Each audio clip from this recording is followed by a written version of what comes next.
Des de molt petit vaig saber que volia ser metge, això em diuen a casa, que des de molt petit ja ho deia. La part que més m'agrada d'aquesta professió és el tracte amb el pacient.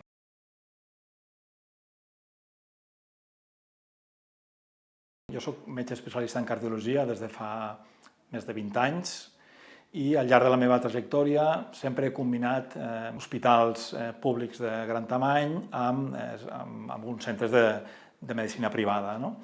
Fa aproximadament un mes vaig rebre la proposta d'incorporar-me al Centre Atlàntida per posar en marxa aquesta nova unitat de cardiologia. La nova unitat de cardiologia és una proposta que fa Atlàntida pels assegurats en el que ens permet, mitjançant les persones i els mitjans tècnics necessaris, fer una valoració i un tractament dels pacients que tinguin algun problema cardíac o bé que vulguin fer algun seguiment o alguna revisió de tipus cardiològica. El centre ha incorporat diverses tecnologies, l'electrocardiograma, que ja es feia al centre, però s'ha incorporat un ecocardiograma doble color d'última generació, un holter d'electrocardiograma, un holter de tensió arterial i un ergòmetre per fer proves d'esforç. Amb aquests utensilis es pot fer una valoració molt completa de la majoria dels pacients.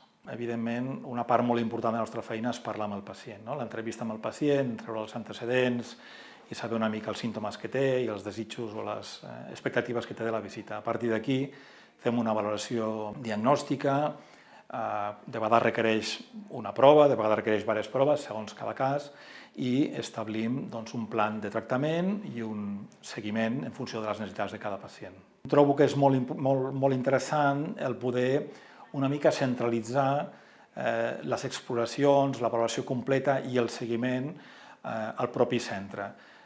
Abans, si un pacient era visitat per un cardiòleg o un altre especialista i necessitava una prova específica complementària de cardiologia, el pacient havia d'anar a diferents centres per fer aquesta avaluació, aportar els resultats, i això, evidentment, el temps, que a tots ens agrada no perdre'l, és una aportació important en aquest sentit. Des del començament del funcionament de la unitat, que fa aproximadament un mes, ja hem tingut una activitat ja considerable. Hem trobat molt bona disposició de tothom perquè això funcioni i moltes ganes. Estem fent ja ple rendiment, ecocardiogrames, electrocardiogrames, hem començat ja també a fer proves d'esforç i penso que la primera impressió que tenim tots és que això funciona i funcionarà. Les malalties més freqüents depenen una miqueta de l'edat, però el nostre pacient típic seria una persona a partir dels 50-60 anys. En aquest cas, les arrítmies, en concret la fibril·lació auricular, és una arrítmia molt prevalent i molt important de detectar per les seves conseqüències.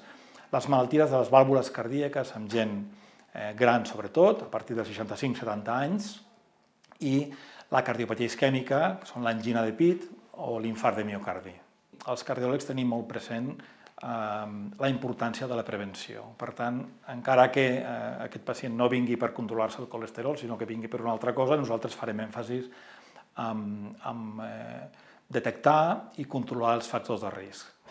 Bàsicament, el tabaquisme, la hipertensió, la diabetes i el colesterol.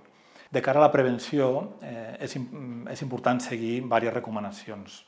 Fer esport, exercici de forma moderada, tenir una alimentació sana, una dieta mediterrània, que nosaltres en aquest país tenim la facilitat de fer-la, seguir els consells del metge i evitar els tòxics, evitar per descomptat el tabac i evitar el consum excessiu d'alcohol.